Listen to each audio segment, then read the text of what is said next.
పోషమ్మ కూడా పెడితే మైసమ్మ మాయం చేసింది అన్నట్టు 10 ఏళ్ళు మేము కష్టపడి రాష్ట్రానికి పెట్టుబడులు పట్టుకొచ్చి కంపెనీలను పెట్టిస్తే ఏడాది తిరగక ముందుకే కొత్త కంపెనీలను పట్టుకరాకపోగా ఉన్న కంపెనీలు పరాయి రాష్ట్రాలకు పోయేటట్టు పొగ పెడుతుండని గుర్రు గుర్రు అంటుర్రు బీఆర్ఎస్ వాళ్ళు. 10 ఏళ్ల మా పాలనలా ప్రపంచమంతా తెలంగాణ చూసేటట్టు చేసింది మా బీఆర్ఎస్ సర్కార్. కానీ రేవంత్ సర్కార్ ఏమంటొచ్చిందో ఉన్న కంపెనీలు కూడా మూట ముల్లే చదురుకొని ఏమున్నదక్కో ఏమున్నదక్క అని పాట పాడుకుంటా పోయేటట్టు చేస్తుండ్రని ఎక్కిరిస్తుండ్రు బీఆర్ఎస్ లీడర్లు. ఈజ్ ఆఫ్ డూయింగ్ బిజినెస్ లా దేశంలోనే నంబర్ ఉండేటట్టు చేసినాం. సింగిల్ విండో సిస్టమ్ తోటి కంపెనీలకు పర్మిషన్లు ఇచ్చినాం. అభివృద్ధిని వికేంద్రీకరణ చేసినాం. రాష్ట్రం నలుమూలల ఐటీ టవర్లు కట్టినాం. కంపెనీలకు చేయూతనిచ్చినాం. జిల్లాలలో కూడా కంపెనీలు పెడతట్టు చేసినాం. తెలంగాణ బ్రాండ్ ఇమేజ్ ను దునియాకు చూయించినాం. కానీ మా కష్టమంతా మూసి నీళ్ళలో పోసినట్టే చేస్తుండ్రని అంటున్నారు. కాంగ్రెస్ సర్కార్ కు పెట్టుబడులు తెచ్చుడు తెలుస్తలేదు. ఉన్న కంపెనీలను కాపాడుకునుడు తెలుస్తలేదు. ఇన్వెస్టర్లను ఆకర్షించుడు వస్తలేదు. కానీ మేం తెచ్చిన కంపెనీల ఓపెనింగ్లకు మాత్రం రిబ్బన్లు కట్టింగ్ చేయబోతుండ్రని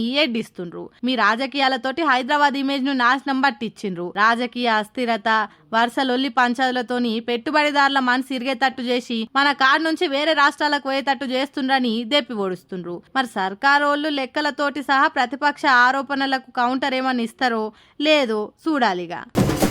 జర్ర వాన ముసరాయి మొగులు నల్లబడ్డదంటే చాలు ముసలోలు సంటిపోర్లను బయటకెళ్లకుండా చూసుకుంటారు.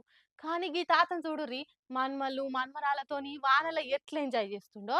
అబ్బో ఆకిలు మొత్తం నీళ్ళు నిండినాయి కదా. కానీ ఆ నీళ్ళని గిలు ఎట్లా వాడుతుర్రు కదా. ఉన్న కాడనే స్విమ్మింగ్ పూల్ చేసి చిల్ అవుతుర్రు. ఇప్పుడు చెన్నై తమిళనాడు మొత్తం వరదలలో మునిగింది కదా.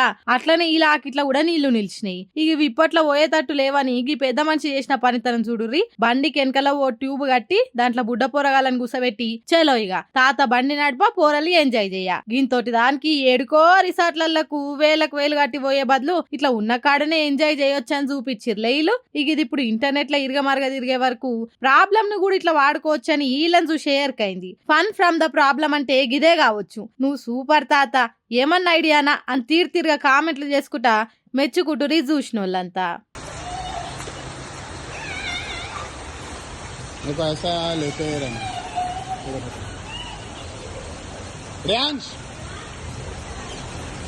Don't touch the water.